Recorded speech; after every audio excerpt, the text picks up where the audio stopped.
The CBS Radio Mystery Theater presents...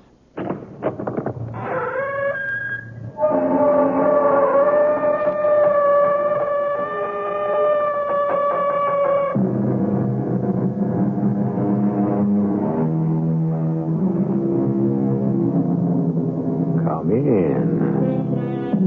Welcome. I'm E.G. Marshall. What does the name Edith Cavell mean to you? Of course, they didn't know it at the time when her parents named her, but Edith means happy in war, which is fairly ironical when you consider Nurse Cavell was perhaps the greatest civilian casualty of World War I. Why did hundreds of thousands of British and French soldiers carry her name in their hearts? Why? We will learn presently. There's someone at the front door. Take a peek out this window, Sister White, and see who it is. Oh, it's three men in civilian clothes. I wonder who they are. It could be the German secret police. Go let them in. But Nurse Cavell, the Germans are searching every house looking for escaped Allied soldiers. They won't find them here in a hospital. We've got 24 soldiers hidden up in the attic right this very minute.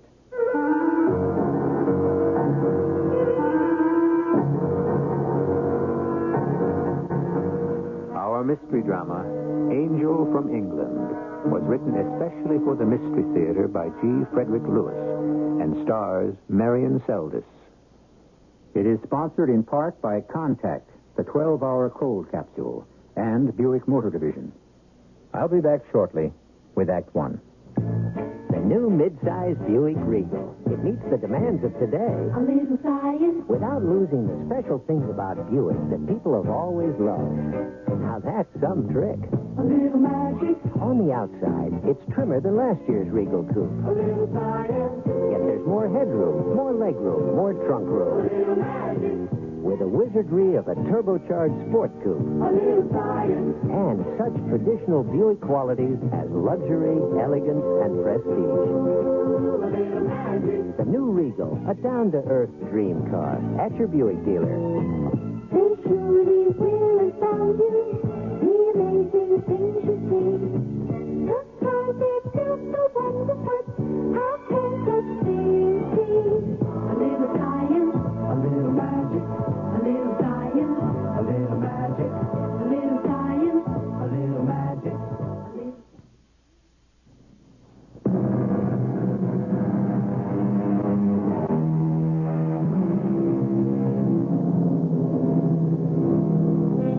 The time, the early 1900s. The place, England.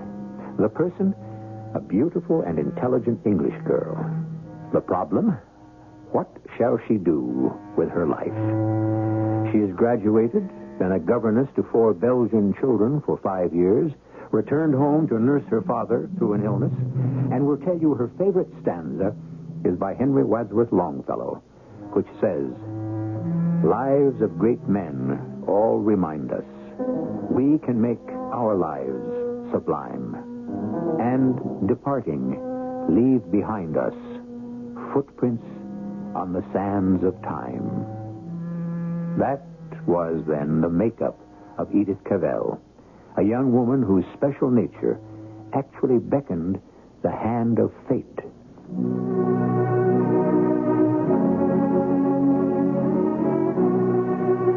While I was taking care of Father, I knew I had to be a nurse. I trained, and it became my whole life. Then, a job heading a nursing school in Belgium was offered to me. Oh, I thought I was the luckiest woman on earth.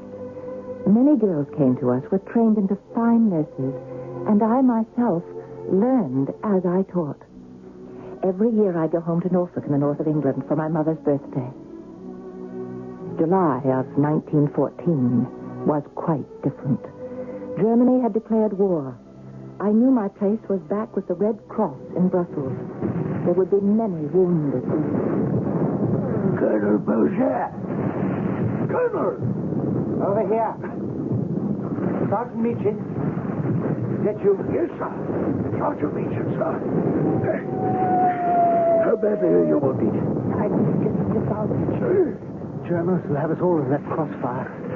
Where's the rest of the company? Well, I'm afraid I'm all that's left. Most of them scattered for retreat. Can I help you out of there? I don't think I can make it. I got it 3 times today. Oh. I'll just rest a little. Try to stay alive. I'm going back to get help, sir. I told you to keep down. Oh, Lord. My head is bleeding. What? How bad is it?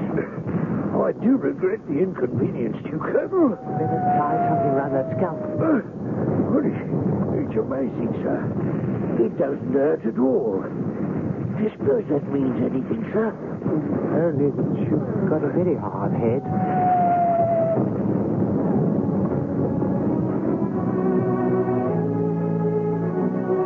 My darling mother and family, a few lines from your daughter Edith. Brussels has fallen into the hands of the enemy. We must prepare to live in an occupied city. I've told all the nurses and sisters they can go, but none of them will leave. I shall think of you to the last, and you may be sure we will do our duty here. God bless you and keep you safe. Nurse Cavell, may I come in? Certainly, Sister White. I'm just finishing a letter home. Oh, you were out this morning. Is it true about the chestnut trees in the Avenue Louisa? Chestnut trees? I know that avenue. Before the war, I spent 5 years as a governess taking care of 4 children. That's where we live. I'm sorry. I just can't think about that. Nurse Cavell, isn't it frightful about what the Germans did in Dinant? Dinant? The town of Dinant? I hadn't heard. I met the Reverend Gahan in the street. He told me. It's so awful. The Germans, they lined up all the people of the town in the square. Men on one side, women and children on the other. This was yesterday. Yesterday was Sunday. The people came out of church. Everyone.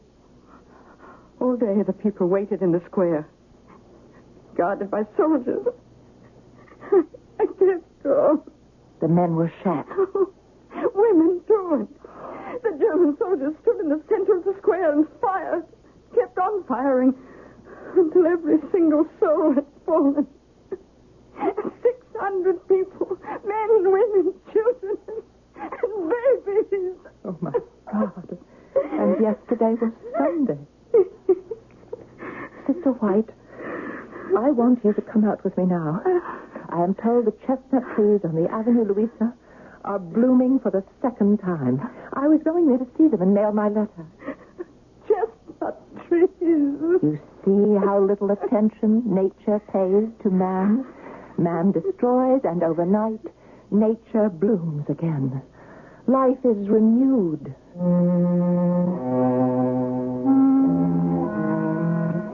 Every day, the sound of shell fire in the distance. The Germans taking town after town in their march to Paris. We have had some German wounded here at the hospital, but no Allied men. Where are they taking them? Mädchen, you awake? What? Oh, yes, of course, sir. Certainly I'm awake. Well, we've got an hour to talk plans until the hospital orderlies make their next round. I want to show you something. Shall I turn on the light? No. There's enough moonlight coming in that window. You know, Colonel, I'm really quite surprised that the Un treats us with so much courtesy. One isn't like a prisoner there, more like guests in a German field hospital. It's a good thing we are so lax. Otherwise, the Belgian underground could never get to us. Sergeant, tonight, you and I are escaping this field hospital. What? Tonight? You sound surprised. Oh, no, not at all. I knew we would eventually. If it hadn't taken me all these weeks to grow a respectable beard, we'd have been on our way sooner. Now, see here. With his black hat and cape, our underground friend Albert smuggled into us. I think I can pass for a Belgian civilian. Yes, very good. What about me, sir? Did Albert have a costume for me? I talked it over with him, and he suggested a hunchback. What? Disguise myself as a hunchback? I'll show you. I got the outfit under my blanket. Now, go ahead, put it on. It's a workman's coat, and Albert has sewn padding into it. Yeah. No, not bad. Quite good, in fact. You do look, yes, I must say. You think it's effective? It had better be. Hurry through this barn door, gentlemen.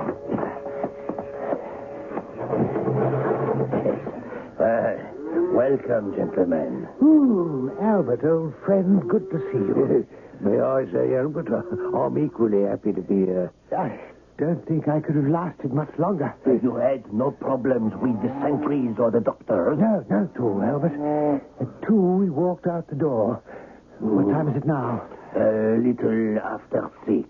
Oh, we've been walking for a good 4 hours, right down the main road. It's hard to believe. You'll be safe in my barn for the present, Colonel. Now, our underground has some other English soldiers hidden in the woods. They are waiting, like you. Waiting? For what? For the Allies to advance so they can join them. Your first problem is to stay alive. Secondly, how? Thirdly, where? You have 3 choices. Hiding in the coal mine, our big woods, or a big city. The coal mine, I would say no. The cold weather is almost here. In the woods, I would also say no. I can see, Colonel, you need medical attention. That leaves the third alternative. Is that it, Albert? Yes. The city of Brussels.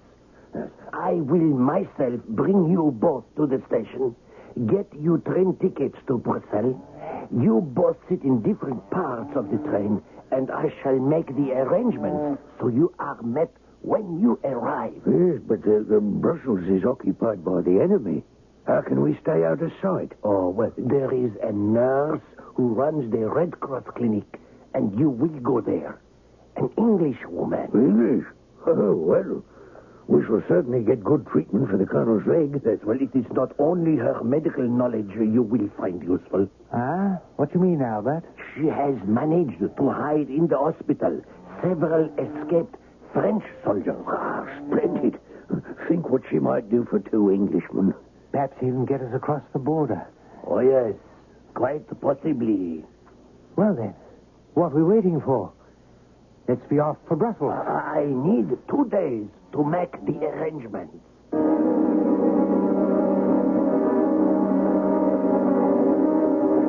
Food was getting very expensive in occupied Brussels. Even Jackie, my pet sheepdog, was beginning to feel it, but never complained at scraps from the table. All the nurses were making clothes for the poor. It would be a terribly hard winter living here under the Germans. I was in my office making up our accounts and Sister White reading a month-old copy of the London Times. Jackie, shh, be quiet. There's someone at the front door. Take a peek and see who it is, Sister White. This window.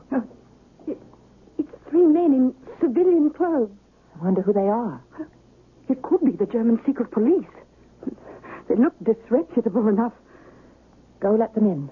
But, Miss Cavell, the Germans are searching every house, door to door, looking for escaped Allied soldiers. They won't find them here in the hospital.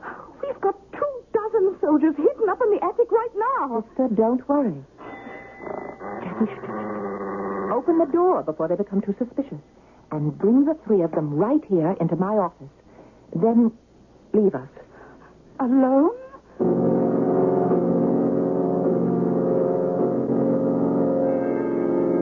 All right, gentlemen. I think we can take care of you. Sister White? Yes, Miss Cavell. May I introduce Colonel Dudley Beaujeu of the Norfolk Regiment and Sergeant Fred Meacham. They have suffered wounds, and for a little while we shall try to make them as comfortable as we can. Au revoir, and thank you. How'd you do, Sister White? I'm pleased to meet you, miss. My goodness, you're both English. And both welcome. Oh, English, but what if the They Germans... won't find out. This will be our little secret. Now, if you'll both sign this form for the operation. Operation? Oh, no, I don't want anything amputated. This foot will get better. I'm perfectly well. And Sergeant Meacham's head wound is quite healed. No, we don't need an operation.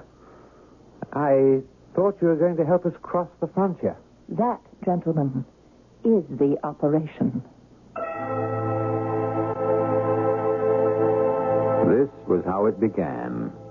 How Nurse Edith Cavell, running a training center for nurses in Belgium, became involved in hiding and dispersing British soldiers.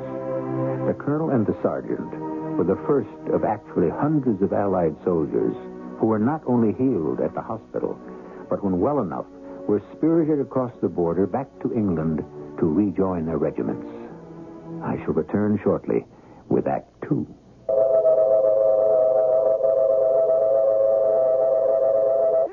Come, let's follow a most remarkable cold medicine on its journey of relief.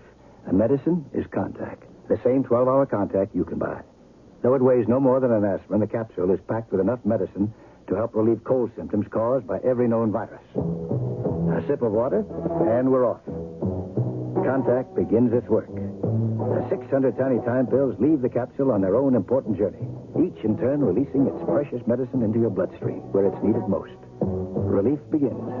Incredibly, for the next 12 hours, the virus symptoms, your sneezing, swollen membranes, congestion, will be held at bay. All day while you work, all night while your body rests and restores itself. All day, all night relief, no matter what cold virus attacks. That's the wonder of contact. Give your cold to Contact. Take only as directed.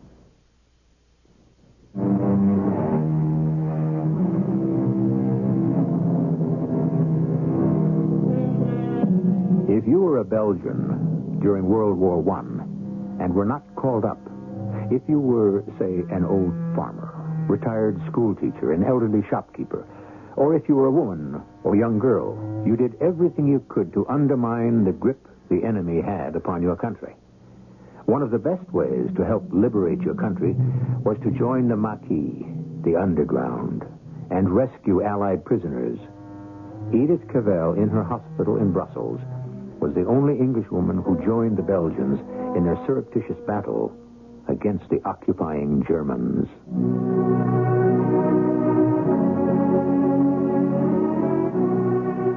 How could I turn anyone away from our doors? The code of my profession, care for and heal the sick and injured, had to take precedence over the military code of the invaders. Nurse Cavell, we're getting more warm bodies than we have beds for. It's as though the entire French and British armies know that through us they can get safe passage home. Mr. White, I haven't time for generalities. Have you told Lance Corporal Doman and Corporal Chapman to be dressed and ready at 5? They'll be ready. And they have their false passports. Oh, everything's in order. The pictures you took for the passports are a little fuzzy, though. I know I must get some better film somewhere. Well, it may be the camera. Oh, I hope not. But the likenesses are reasonably good, aren't they? Oh, yes. Good enough. Now I have a cart and a load of wood. And with the cart, they should be able to get themselves to Antwerp easily enough, and then on to Holland and England. Well, how do I contact their guide? Take them to the usual cafe. Lay this torn visiting card on a table. Then order 3 beers. Someone will pass by your table a little after 5:15 and lay the matching torn half of the card on your table. Mm-hmm. Doman and Chapman will get up without a word and follow the guide. Then you will return the glasses to the bar. A visiting card torn in two. What a fantastic idea. Whoever thought of it? The Reverend Gahan. He's joined our corps. I went to see him the day before yesterday. He gave me half of the card, kept the other half, and will give it to the guide who will take the 2 soldiers across the Dutch frontier. Oh, marvelous. I'll go to the window and peek out. It's the coal man. We didn't order any coal. It could be the German police. Well, his face and hands are absolutely black. Couldn't it be an escaped soldier in disguise? No, not likely. Oh, Sister White, look out into the square in front. Are those workmen still clearing it? Oh, yes. They're still there. But do you notice they're not working? They're there to watch us. Be quiet. Well, we'll have to answer it. Just go and let the man in, Sister White. I can't say I haven't been warned. Reverend Gahan has been saying it for weeks. He told me the secret police would come here and search the place. Go on, sister. At least I've hidden all our reports. Aren't you afraid for the men in the attic? When you've let the man in, go up the back stairs and warn them. They know how to feign illness. Go, hurry.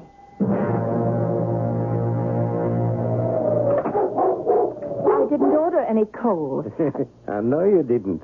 It's me, Philip Boak. Philip. Oh, Philip, you shouldn't have come. The hospital is being watched. What if you were recognized? The chance I had to take. Edith, you must leave the country. Try to get back to England. You're going to be arrested. There is one man, Otto Meyer, whom they have put in charge to get you. Is that true? I've been singled out of all the others? Look, this morning I disguised myself as a German officer and went into the private office of von Bissing, the German military governor. I was, shall we say, liberating some documents to send to England. And from the next room I heard him tell Otto Meyer, "Die Kavell miss an der Mauer again." The firing squad? Oh, no, they wouldn't. No woman has ever been executed. Edith, don't be too sure. They are all madmen. Look what they did to Louvain. Burnt every book into priceless ashes. Sacked the city. Took them 6 days, but they did it. They'd do anything to terrify. But to execute a nurse? Oh, no, they couldn't. 3 years hard labor, perhaps, but... I'm not asking only for your sake. What about the others? Reverend Gahan, Prince Reginald, and the Princess, Henriette, Albert. Every member of our unorganized organization. But you didn't mention your name. When I print 25,000 copies of our underground paper 5 times a month, only I am responsible. If they catch me, don't be. My bad luck. But you, they will force you to tell everything. They know how. You're being watched. Those workmen out there, they dig a hole and fill it in. They're secret police. But I can't run away. Look, put yourself in their shoes. How would you feel if hundreds of your enemy escaped in front of your very nose to come back one day to kill you? No, I can't. You're in there. Open the door. Oh. Coalman, you hear me? Your coal cart is blocking the sidewalk. I want it moved right away. That's Mayor. I recognize his voice. Go with it somehow. I'd hold him off. There have been searches before. I'm not frightened. Will you stop before it's too late? How can I? I've heard there are more men hidden out there in the woods. Isn't that so? Yes, more than 30 in Cambrai. Then I cannot stop what I'm doing. Coalman! In the name of the Geheime Politische Polizei, I order you to come out. Philippe, if a single one of those 30 soldiers are taken and shot, it will be my fault. I will come back later. This coal bag is full of our newspapers, which I must distribute. Don't say anything, Edith. Don't do anything. Be careful, Philippe, for all of us. Open the door! Hi. What is all this noise, eh? Can't the coal man make it on his day's living anymore? It's winter time, you know. People must have coal. Take that talk away. Well, then, let me close this front door. You want all the sick and wounded in there to freeze to death? You're standing in my way, Coalman. I have business inside. Not be off with you before I have you arrested for obstructing an officer in the performance of his duty. Edith Cavell. Yes. You will come with me to the commandatur for questioning. Oh, this is a difficult time of day for us. We're very busy. May I come tomorrow morning? I am not making a request, Edith Cavell. I am making an order. Am I under arrest? Naturally. I might as well tell you, all the others in your organization have been rounded up and have confessed. I don't believe you. Oh, then there is no organization? I know of no organization. Really? Hundreds of escaped soldiers are walking in and out of your clinic, and it is not organized. It is all over, Fräulein Cavell. The game is finished. You have gambled and lost. They have all confessed.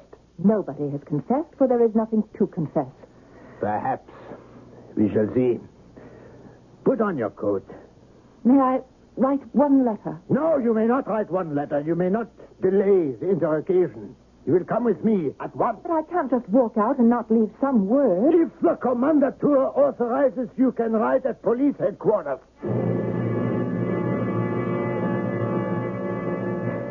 They placed me in a cell. It was agreed, or should I say permitted, for me to write one letter. My dearest sisters and nurses, I hope you're not worrying about me. They have told me I shall be questioned again and again until they have what they wish to know, and then I shall know what they will do with me. Can you send me my imitation of Christ and some embroidery to work on? Only a few things, as I have no place to put them. I will write again when there's anything to tell. Don't worry. We must pray for the best. I hope all of you will carry on as usual. Guard, open the Edith Cavell cell door. Good evening, Fräulein. I have come to talk with you. Herr Mayor, I have no chair to offer. Only this one is provided. Have they made you comfortable? You are now, let me see, 4 days as our guest. You receive from friends packages, flowers, yeah? Ah, I see you have been reading. Who is it? A book by Thomas à Kempis. Give it here. Imitation of Christ. I know it well. We Germans are not so illiterate as you might presume. I presume no such thing. I opened it to look. Oh, you have marked some passages. Quite a few. Have you come here to make fun of me, Herr Mayor? Not at all. I have come to improve my English. I read where you underline. If thou art unwilling to suffer, thou refusest to be crowned. But if thou desire to be crowned, fight manfully, endure patiently. How is my English? Quite good. And do you endure patiently, Fräulein Cavell? These roses are quite charming. The chrysanthemums, however, they are not doing so well. No, they're dying. They don't like prisons any more than I do. That seems to be the general complaint of your former associates. Albert Liebitz, for instance, a great complainer. The coal man, we have him too. The owner of a cafe you are known in, he is here. Also, Philippe Book. You know him?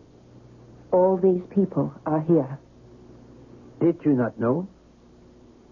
And they have all confessed. I don't believe you. Now, may I have my book back, please? Read me your favorite passage, bitte. It is no small prudence to keep silent in an evil time, and not be troubled by the judgment of men. Do not worry, Fräulein. The judgment will come soon enough. You Germans may give the orders, Herr Mayor, but the judgment is God's.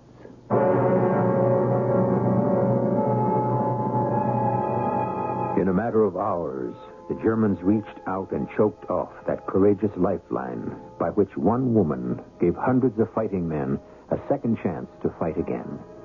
Anyone who had even anything to do with this extraordinary organization in Belgium was arrested. I'll be back shortly with Act 3.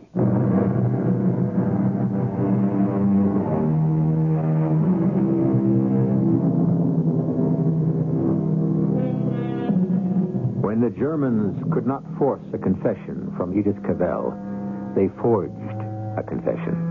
And so, some thought Nurse Cavell had betrayed the loyal Belgians, all of whom risked their lives that others might live. But those who knew her better knew it could not have been her signature on the affidavits.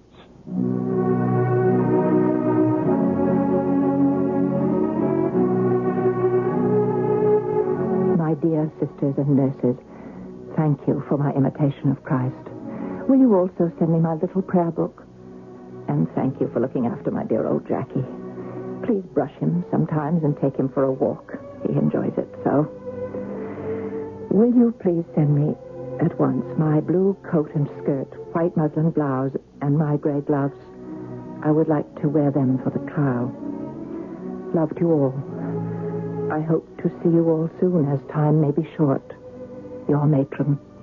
Fräulein, Yes, Herr Mayor. I have been informed you asked for ordinary clothing to wear at the trial. Yes. Why don't you wear your nurse's uniform? A woman in a uniform, a Red Cross uniform, might find more sympathy with the judges. I never wear my uniform outside the hospital. I would suggest, Fräulein, you can use all the help you can get. Heaven will help me. Natürlich, of course. It is for heaven to rescue you English. Do you know what we say of you here, Fräulein Cavell? I have no idea. We call you the angel from England. Well, I certainly am from England. Do you know also what we say of angels? No. They're very nice people, angels.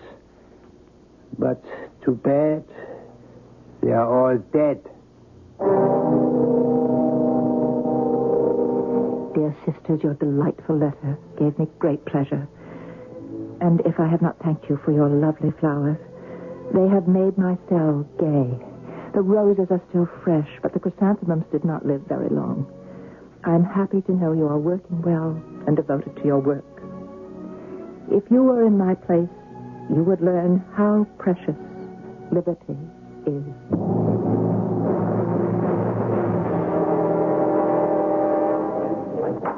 Fräulein Edith Cavell will take the stand. Edith Cavell, from November 1914 to July 1915, you have lodged French and English soldiers, including a colonel, all in civilian clothes. You have helped Belgians, French, and English of military age by furnishing them with the means of going to the front, notably in receiving them at your nursing home and giving them money. Yes. Who was the head, the originator of the organization? There wasn't a head of the organization. Was it Albert Liebes? No. Philip Book? No. Why have you committed these acts? I was sent, to begin with, 2 Englishmen who were in danger of death. Both were wounded.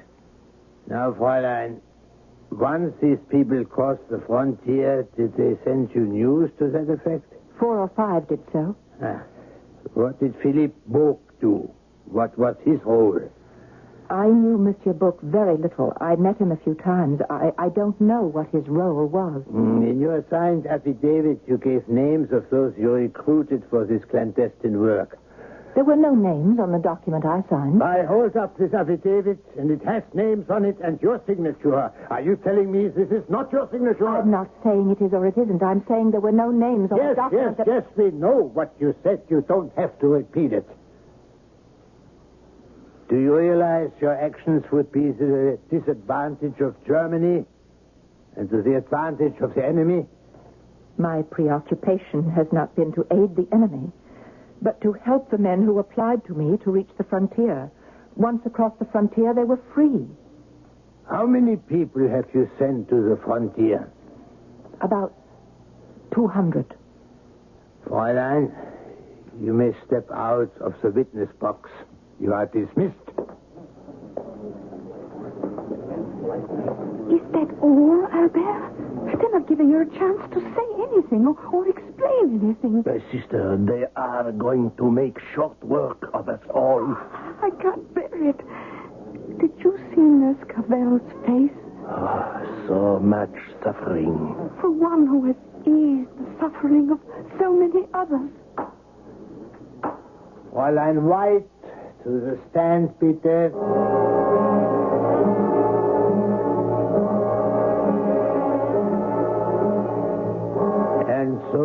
Fräulein White, you admit your treachery. Dressed as a nurse, hiding behind the uniform of the Red Cross, you have dishonored your calling. Do you have anything further to say? No. Speak up.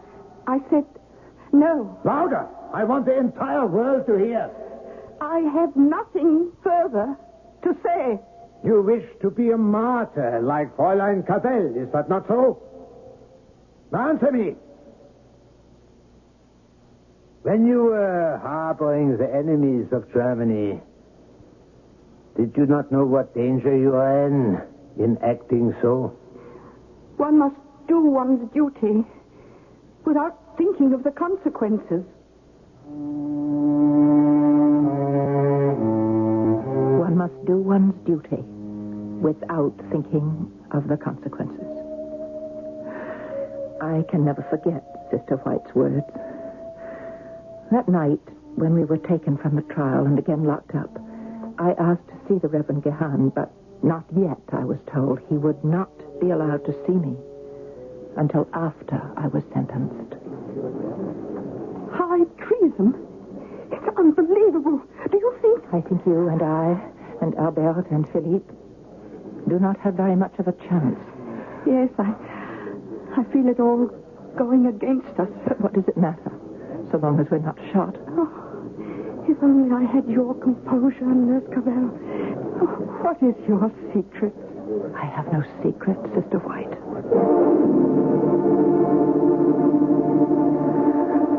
Grant me patience, O Lord, even now in this emergency. Help me, my God, and then I will not fear, however grievously I be afflicted. God, open Fräulein Cavell's cell door. Good evening, Fräulein. Good evening, Herr Mayor. You keep your cell very clean. No, don't get up. It is your cell, your home, and the one chair is your chair. Have you come this evening to discuss my furnishings? I came to bring you this. A Bible. From your pastor, the Reverend Gehan. It is never a bad thing to read the good book, but, Fräulein, frankly, if you ask me, I think you are reading it too late. When will we know? The sentence? By morning, I should imagine. Good night, Fräulein Judas. Guard the cell door.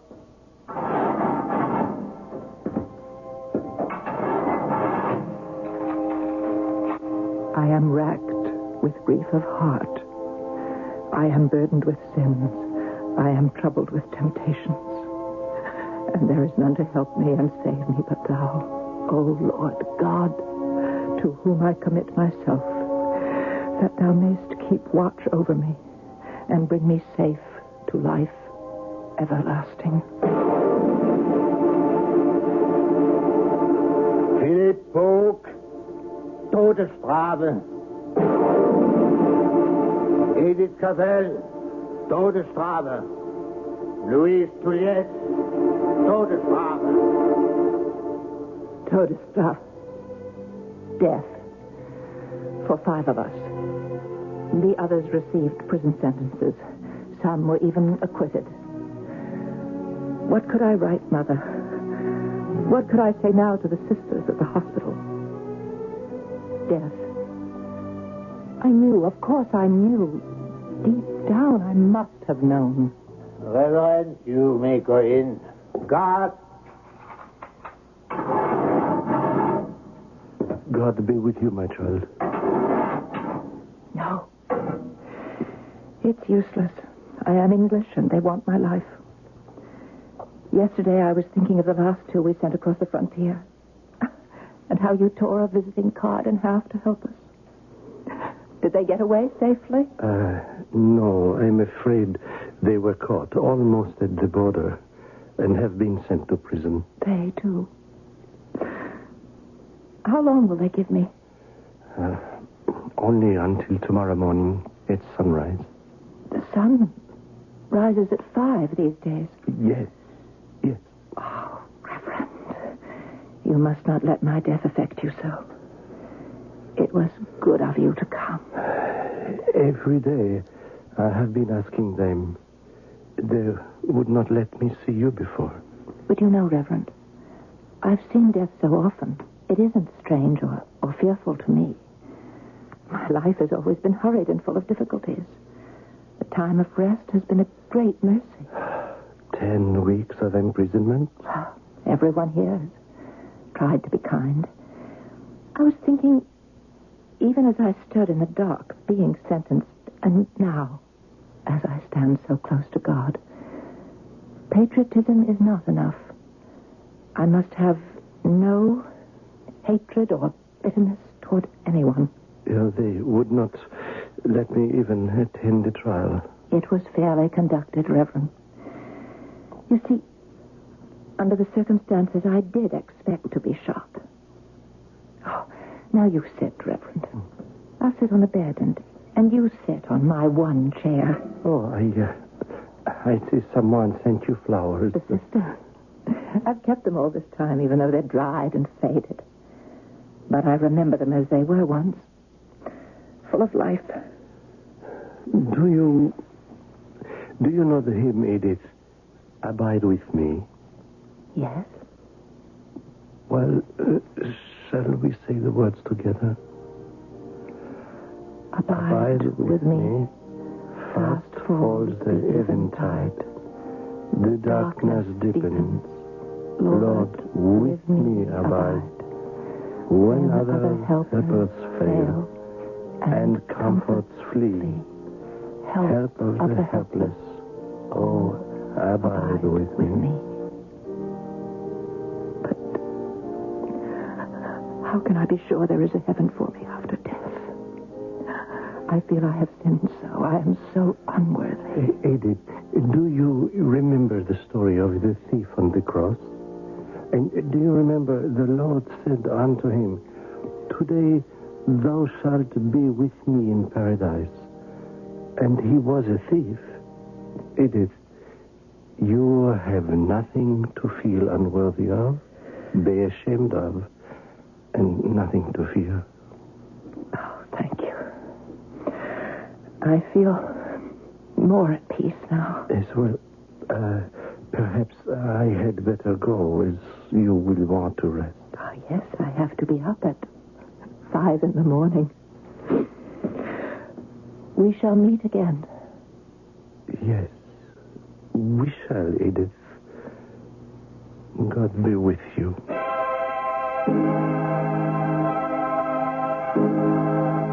2 hours after sunrise, the morning of October 12th, 1915, Edith Cavell and Philippe Bach died in front of a firing squad, brought down by 2 salvos of rifle fire, which echoed and re-echoed for many years. Yet all this might never have happened. There is a postscript, if not an epitaph, about which I'd like to tell you when I return shortly.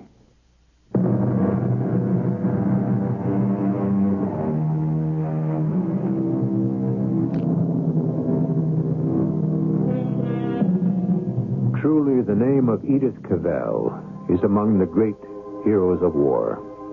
She set an example of devotion and selflessness which has never been exceeded and never been forgotten.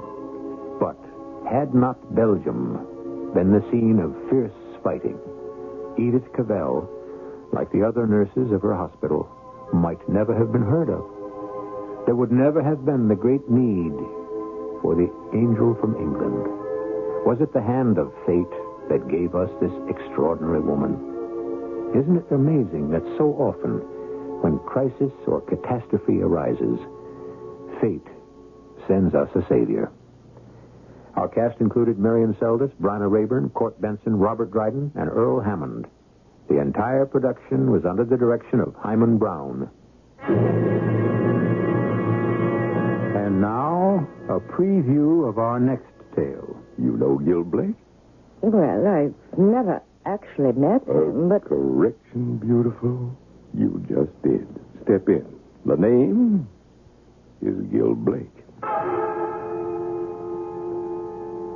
I went into that room because I knew instinctively I had no choice.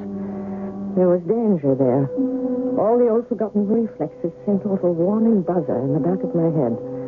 Behind the man, I could see a robe thrown carelessly on the bed, a typewriter with a sheet folded in the platen, a battered hat I knew only too well. Everything in that room belonged to Gil, except this big man with the unbelievably light blonde hair and a deep, slow, drawling voice that claimed his name. Whoever he was most assuredly not Gil Blake. Radio Mystery Theater was sponsored in part by Buick Motor Division and Contact, the 12-hour cold capsule. This is E.G. Marshall inviting you to return to our Mystery Theater for another adventure in the macabre. Until next time, pleasant dreams.